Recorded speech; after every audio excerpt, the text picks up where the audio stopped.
The vast emptiness of space stretched endlessly before the research vessel Star Seeker. Dr. James Miller stood at the observation deck, his weathered face reflecting off the reinforced glass as he stared into the darkness beyond. 40 years of space archaeology had taught him patience, but something about this mission felt different. "Doctor, you need to see this." The excited voice of his assistant, Tom Walker, crackled through the ship's comm system. "The long-range scanners have picked up something massive." Miller hurried to the bridge, his boots clicking against the metal floor. The main screen displayed a cluster of strange readings at the edge of their sensor range. As he studied the data, his heart began to race. "Are those what I think they are?" he asked, leaning forward. Tom nodded, his fingers dancing across the control panel. "Ships, Doctor. Hundreds of them, maybe thousands. And they're old, really old." The Star Seeker approached the coordinates carefully. As they drew closer, the true scale of their discovery became apparent. Stretched across millions of kilometers of space was a fleet of ships, perfectly preserved in the cold vacuum. Their dark hulls absorbed nearby starlight, making them look like holes in space itself. "Initial scans suggest these vessels are at least 50,000 years old," reported Anna, their chief engineer. Her eyes were wide as she reviewed the data. "But that's impossible. The metal alloys are still intact. They should have degraded millennia ago." Miller ordered the ship to move closer to what appeared to be the fleet's flagship. The vessel was enormous, at least 20 kilometers long, with strange geometric patterns etched into its hull. Unlike the smooth organic designs favored by modern shipwrights, these ships were angular and aggressive-looking. "Launch the survey drones," Miller commanded. "I want detailed scans of every ship we can reach." As the drones spread out across the ancient fleet, the bridge crew watched in amazement. The ships showed no signs of battle damage or catastrophic failure. It was as if their crews had simply powered them down and left them there, waiting in the darkness. "Doctor, look at this," Tom called out, highlighting a section of the flagship's hull on the main screen. "These markings, they're not random patterns. They're words." Miller squinted at the strange symbols. Something about them seemed familiar, but he couldn't quite place it. "Can the computer translate them?" "Working on it," Tom replied. "But there's something else. The ship's internal structure, it's designed for bipedal humanoids. The proportions, the layout, everything suggests the creators were roughly our size and shape." Miller felt a chill run down his spine. He had studied countless alien ruins and vessels throughout his career, but none had ever shown such similarities to human engineering principles. The way the corridors were arranged, the size of the doorways, even the angle of the control surfaces, it all seemed eerily familiar. "Sir," Anna interrupted, "the energy readings are off the charts. Whatever power source these ships use, it's still active, just dormant. And it's like nothing we've ever seen before." Miller made a decision. "Prep a boarding team. Full containment protocols. I want to see the inside of that flagship." As the team prepared for their expedition, Miller recorded his initial findings. Archaeological log, date 2487-156. "We have discovered what appears to be an ancient fleet of warships at the coordinates 47 to 2389 relative to the galactic core. Initial scans suggest technology far beyond our current understanding, yet the design principles appear remarkably human." He paused, choosing his next words carefully. "If these ships are as old as our readings indicate, they predate every known spacefaring civilization in the galaxy. The implications are staggering. Who built them? Why were they left here? And most importantly, why does their design feel so familiar?" The boarding team signaled they were ready. Miller ended his log and headed to the airlock. As he sealed his environmental suit, he couldn't shake the feeling that they were about to uncover something that would change everything they thought they knew about humanity's place in the galaxy. Looking through his helmet at the massive ship looming before them, Miller whispered to himself, "What secrets are you hiding out here in the dark?" The airlock cycled, and the team began their journey into the unknown, unaware that they were about to uncover a truth that would shake the foundations of galactic society. The grand chamber of the Galactic Council buzzed with barely contained laughter.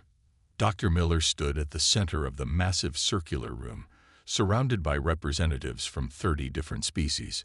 His discovery, which had filled him with wonder just weeks ago, was now being torn apart by sneering politicians and arrogant scientists.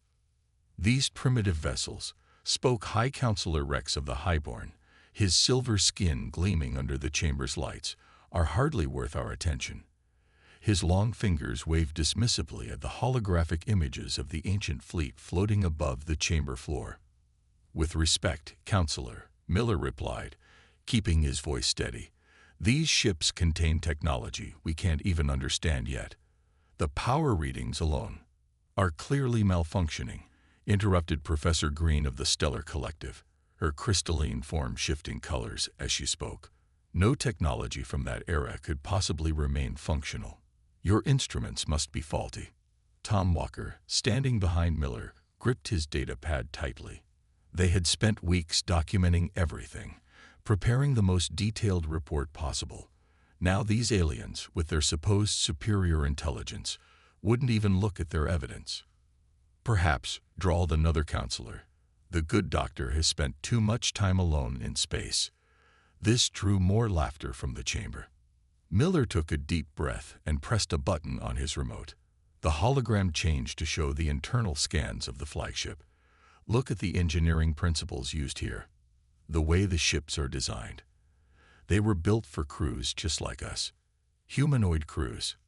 "Impossible," Professor Green declared. "Humans were still living in caves 50,000 years ago. These ships, if they're even that old, must have belonged to one of the elder races." "The elder races built organic ships," Miller countered. "These vessels are completely different. They're mechanical, practical, built for war." "Built for war." High Counselor Rex laughed loudly. "How would you know what a real warship looks like, human? Your species has barely mastered interstellar travel. You still use primitive fusion drives while we bend space itself." Tom stepped forward, no longer able to contain himself. "We found data cores in the command ship. They're encrypted, but we're making progress in—" "Enough." The High Counselor's voice boomed through the chamber. "The Council has heard sufficient evidence. These derelicts are clearly the remains of some long-dead minor race. They hold no value to modern civilization. Your request for additional research funding is denied." Miller watched as the counselors began to leave, their private conversations filled with mockery and dismissal. Only one, a younger member of the Stellar Collective, approached them as the chamber emptied. "I believe you," she whispered, her crystalline form dimmed to avoid attention. "There's something about those ships. Keep digging, Doctor, but be careful who you trust with what you find." Back aboard the Star Seeker, Miller's small team gathered in the research lab. The walls were covered with images and data streams from their discovery. Despite the Council's rejection, they had no intention of stopping. "They're scared," Anna said, looking up from her workstation. "Did you see how quickly they dismissed the power readings? They don't want to admit that someone might have built better ships than them." Tom nodded, still angry from the council meeting. "I've made progress with the encryption. Whatever's in those data cores, it's protected by security systems thousands of years ahead of anything we use today." Miller studied the largest image on the wall, the strange words they'd found on the flagship's hull. After weeks of analysis, something had started to seem familiar about them. They weren't just random symbols or an alien language. "Keep working on those cores," he ordered, "and run another analysis on these markings. Compare them to every human writing system we know of, including dead languages." "You think humans really built these ships?" Anna asked quietly. Miller touched the image on the wall, tracing the patterns with his finger. "I think we're about to uncover something that will change everything. And I think certain people already suspect what we're going to find." As his team returned to their work, Miller looked out the lab window at the ancient fleet floating silently in space. Someone had built these ships for a purpose, had left them here waiting, and no amount of mockery from the council would stop him from finding out why. "Laugh all you want," he muttered to himself. "We'll see who's laughing when we learn the truth." The constant hum of computers filled the research lab of the Star Seeker as Tom Walker stared at his screen, his eyes burning from lack of sleep. For 3 weeks straight, he had been working on the encrypted data cores, trying every decryption method known to modern science. Nothing had worked. Coffee. Anna appeared beside him, holding out a steaming cup. "Thanks," he mumbled, taking a sip without looking away from the screen. "I think I'm finally getting somewhere. Look at this pattern." The screen showed streams of code, most of it incomprehensible, but certain sequences kept repeating. Anna leaned closer, her expert eyes scanning the data. "That's impossible," she whispered. "Those sequences, they're similar to old Earth binary code." Tom nodded excitedly. "Exactly. But it's not just similar. It's like someone took our most basic programming language and evolved it over thousands of years." Dr. Miller burst into the lab, clutching a datapad. His face was flushed with excitement. "The markings on the hull. We cracked them." Both Tom and Anna turned to face him as he connected his pad to the main display screen. The strange geometric patterns they'd found on the flagship's hull appeared, but now they were different. The computer had rearranged them, turning seemingly random lines into recognizable shapes. "It's not an alien language," Miller explained, his voice trembling. "It's English, ancient English, written in a geometric script we've never seen before, but definitely English." "What does it say?" Anna asked, stepping closer to the screen. "Earth Defense Fleet, ship classification, Guardian of Sol." "There's more, but that's the main title." Miller pointed to different sections of the pattern. "These ships weren't built by some long-dead alien race. They were built by humans, our ancestors." Tom's computer suddenly beeped loudly, drawing everyone's attention. The decrypt program had finally broken through, and data was streaming across his screen. "Ship logs," he said, quickly scanning the text. "They're in the same geometric script, but the computer can translate it now. Look at this entry. Final log, Fleet Admiral Thomas Reed. The swarm approaches from the galactic core. Our weapons are effective, but their numbers are too great. We cannot hold them back forever. The council races are too young, too weak to help. We make our last stand here, but we will not go quietly. Plan Omega is in effect. The fleet will wait in the dark, sleeping until it is needed again. To those who find these ships, they are our gift to the future. Use them well." The 3 researchers stood in silence, letting the weight of the discovery sink in. Humans, their ancestors, had built these incredible ships. They had fought some great enemy, and had been advanced enough to preserve their fleet for future generations. "We have to tell the council," Anna said finally. Miller shook his head. "They won't believe us. Not yet. We need more proof." He turned to Tom. "Can you access the ship's systems now? Get deeper into their databases?" "I think so. The decryption key should work for everything now." But Tom's voice trailed off as new data filled his screen. "Doctor, I think I just found something. It looks like activation sequences for the whole fleet." "Don't touch them," Miller ordered quickly. "Not yet.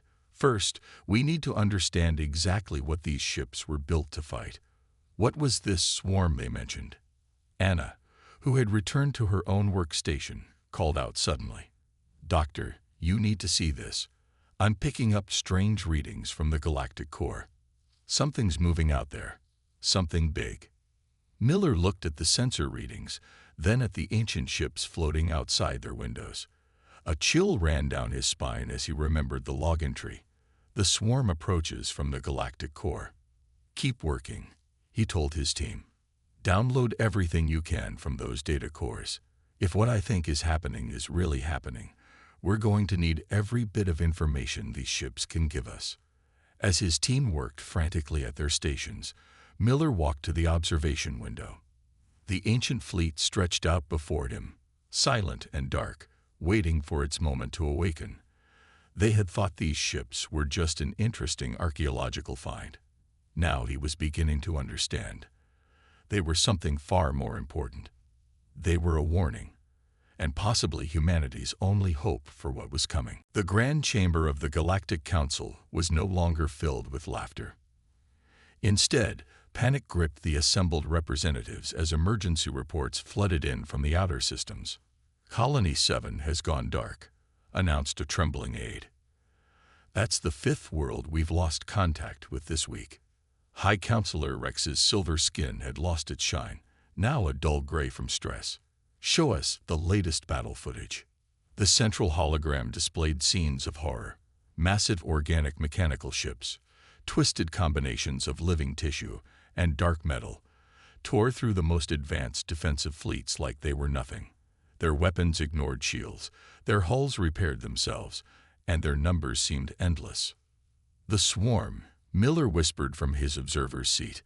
The council had summoned him back when the attacks began, though they still refused to listen to his warnings about the ancient fleet. Our latest estimates suggest we've lost 30% of our outer territories, Professor Green reported, her crystalline form clouded with worry. The Highborn's quantum cannons are ineffective. The Stellar Collective's phase shields might as well be paper. We've never seen anything like this. Another aide rushed in. Emergency transmission from the Zenith defense line. A hologram changed to show a battlefield. A massive Highborn dreadnought, pride of their fleet, was being torn apart by smaller swarm vessels.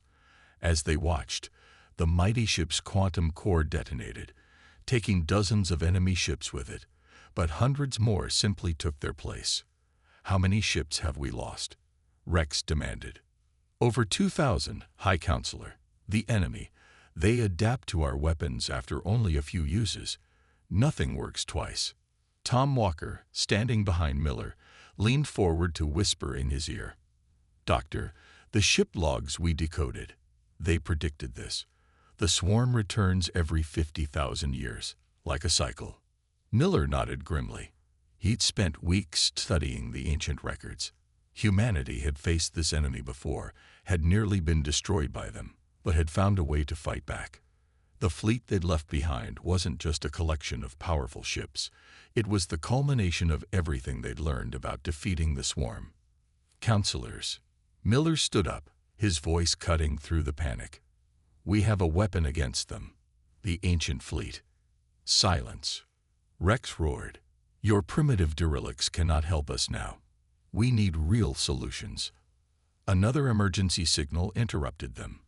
The hologram showed a swarm vessel up close for the first time. Its surface writhed with tentacles of living metal, its core pulsing with a sickly green light. As they watched, it absorbed the wreckage of a destroyed ship, using the material to spawn two smaller versions of itself. They're not just destroying our ships, Anna reported from her station. They're using them to reproduce. At this rate, they'll reach the core worlds in less than a month. The chamber erupted in shouts and arguments. Some called for a full retreat to the core worlds. Others demanded they detonate stellar cores to deny the swarm their resources. The proud unity of the Galactic Council was crumbling in the face of an enemy that they couldn't understand or defeat. Miller watched it all with a growing sense of determination. He'd seen this before in the ancient logs. The panic, the desperate plans, the realization that all their advanced technology meant nothing against this enemy. But humanity had found a way. They'd built ships specifically designed to counter everything the swarm could do. Tom, he whispered, get back to the Star Seeker. Start working on those activation sequences. I don't care what the Council says anymore. We need those ships. What about you? Miller looked around the chamber at the panicking representatives of the galaxy's most advanced civilizations. I'm going to try one more time to make them listen. But if they won't? He paused, remembering the words from the ancient log. Plan Omega goes into effect, with or without their approval. The chamber's lights flickered as another emergency report came in. The swarm had broken through the last defense line. As the council descended further into chaos, Miller stood firm. Humanity had beaten this enemy once before. They'd prepared for this moment for 50,000 years.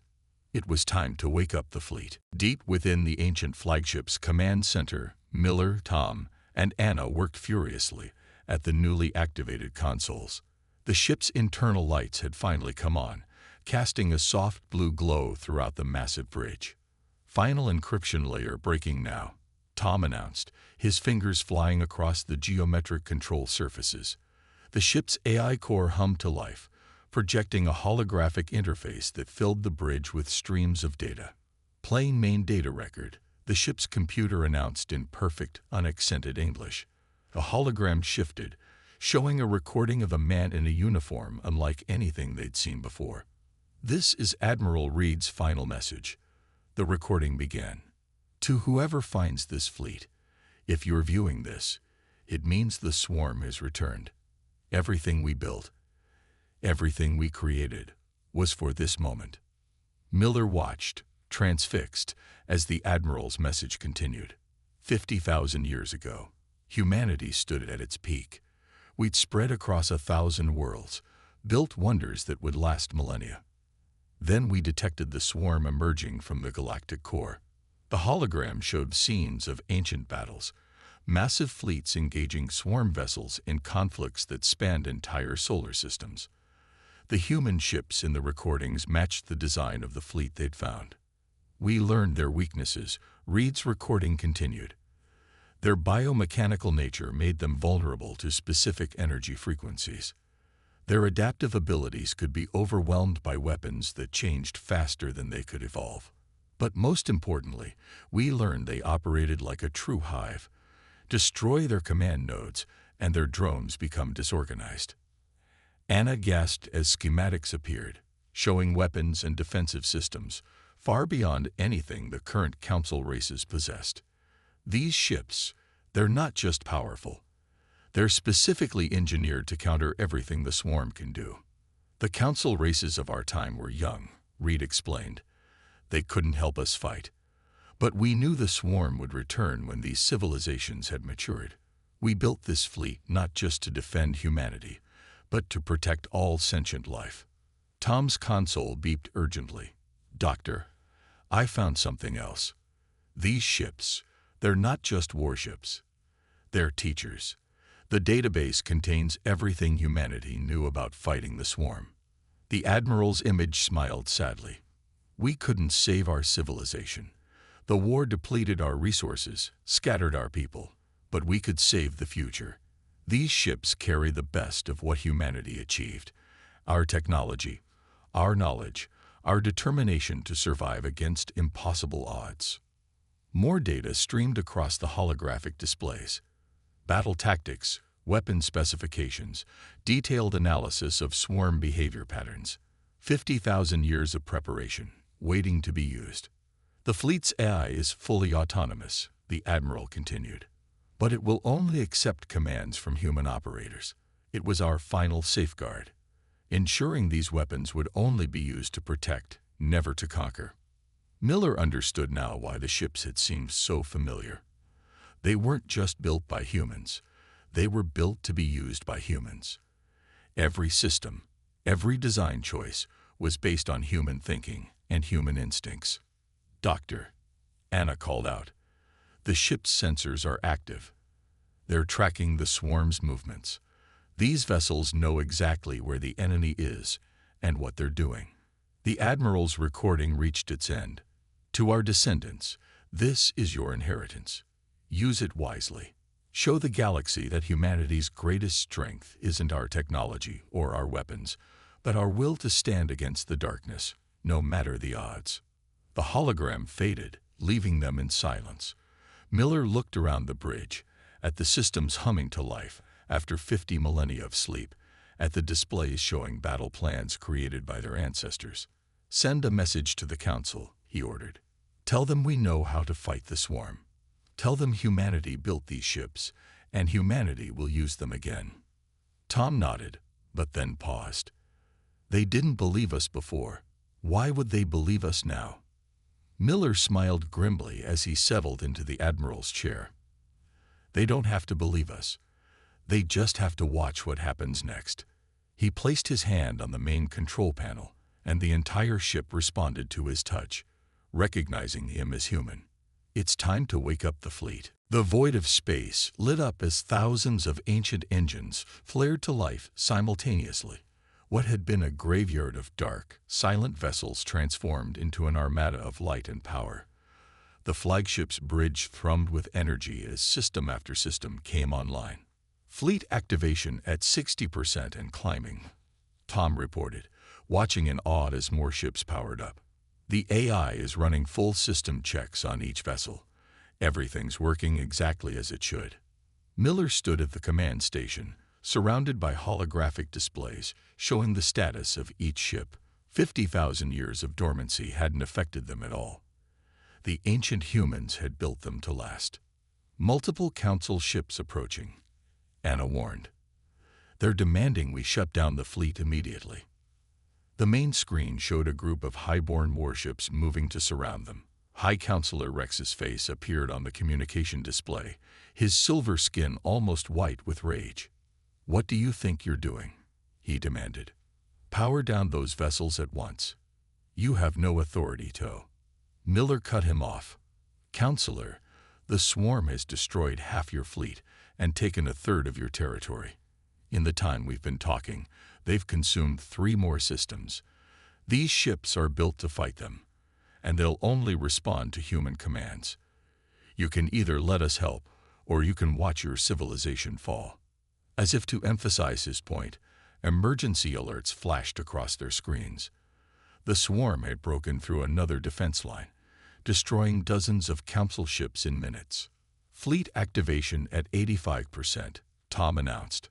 "Doctor, you need to see this. The ships are forming into preset battle groups. The AI already has complete strategic plans ready to deploy." The ancient fleet moved with perfect precision, thousands of ships arranging themselves into complex formations. Each group was designed to support the others, creating an interlocking network of firepower and defense. "Final system check complete," the ship's AI announced. "All vessels combat ready. Warning: swarm entities detected approaching Council core worlds. Time to engagement: 47 minutes.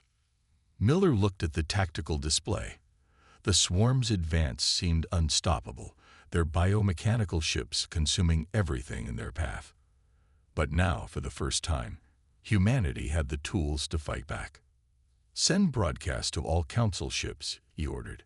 "Tell them to fall back and regroup behind our lines. We'll show them how to fight these things."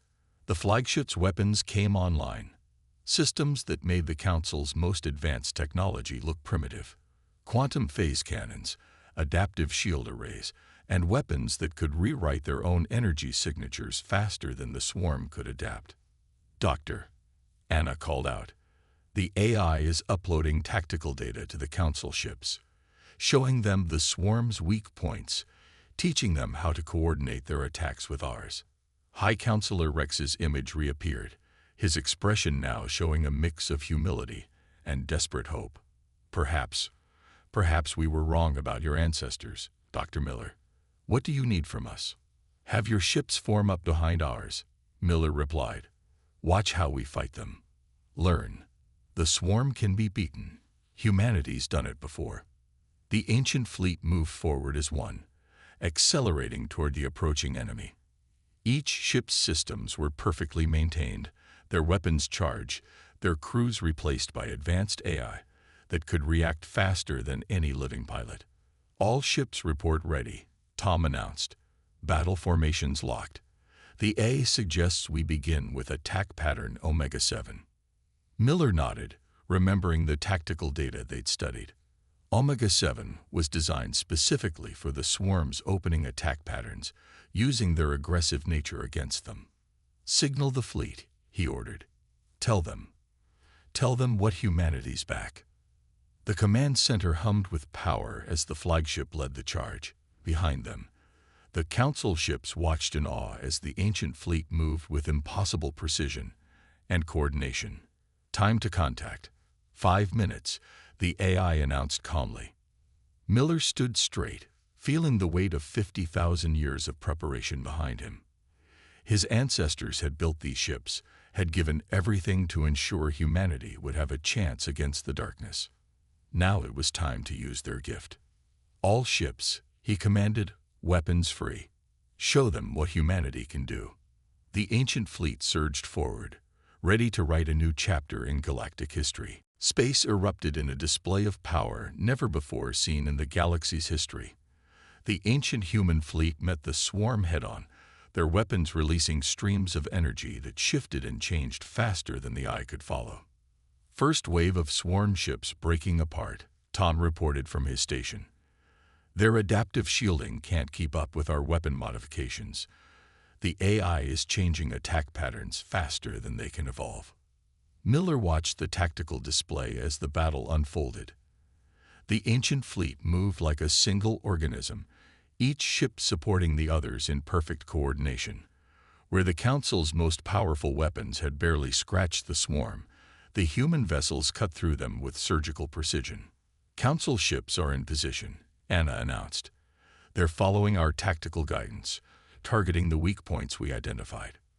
The swarm's massive biomechanical ships tried to adapt, their surfaces rioting as they attempted to counter the ancient weapons. But humanity's ancestors had designed these ships specifically for this fight. Every time the swarm evolved a defense, the fleet's weapons evolved faster. Primary swarm command node detected, the AI announced. Initiating synchronized strike. Hundreds of ships moved in perfect formation, their weapons combining into a single devastating beam that pierced the heart of the swarm's largest vessel. The massive construct shuddered, its organic components withering as its mechanical systems failed. Multiple swarm units losing cohesion, Tom reported excitedly. They're falling into disarray, just like the ancient records said they would. From his command station, Miller watched as 50,000 years of preparation paid off. The swarm's supposedly unstoppable advance had been halted, then pushed back, their perfectly coordinated attacks dissolving into chaos as more command nodes fell. High Counselor Rex's voice came through the comm system, filled with awe. By all the stars, you've done it. You've actually done it. Not just us, Miller replied. Our ancestors did this. They spent their entire civilization preparing for this moment, making sure we'd have the tools we needed. The battle continued, but its outcome was no longer in doubt. Without their command nodes, the remaining swarm ships were easy targets for the combined fleet. The Council vessels, following tactics developed 50 millennia ago, helped mop up the stragglers. Final swarm elements retreating, the AI reported, tracking their trajectory back toward the galactic core. Shall we pursue? Miller looked at the tactical display. The ancient fleet had suffered minimal damage, its self-repairing systems already fixing what little harm the swarm had managed to inflict.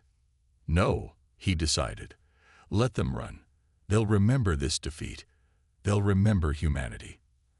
Hours later, the Grand Chamber of the Galactic Council was filled once again.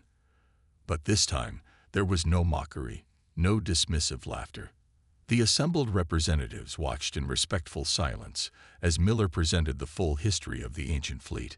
Humanity's ancestors knew the swarm would return, he explained. They sacrificed everything to give us, all of us, a chance to survive. These ships aren't just weapons. They're a gift from the past to the future, proof that any challenge can be overcome with enough preparation and determination. Professor Green, her crystalline form glowing with embarrassment, stood to speak. We owe humanity an apology. We dismissed your ancestors as primitive, yet they achieved things we can barely understand. The Council formally recognizes humanity's contribution to galactic civilization. High Counselor Rex nodded in agreement.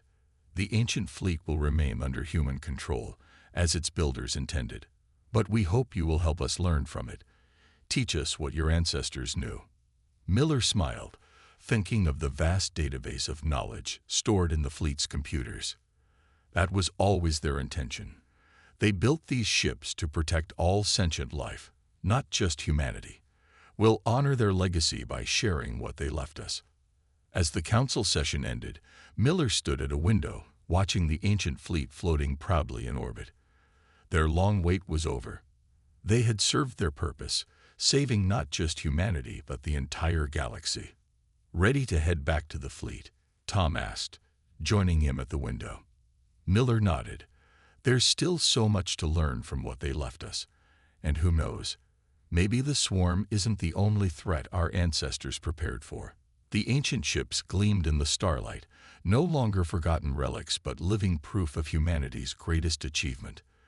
The determination to face any challenge, the wisdom to prepare for the future, and the generosity to protect all life, not just their own. Humanity had redeemed itself in the eyes of the galaxy. And somewhere, Miller liked to think, Admiral Reed and his crew were smiling.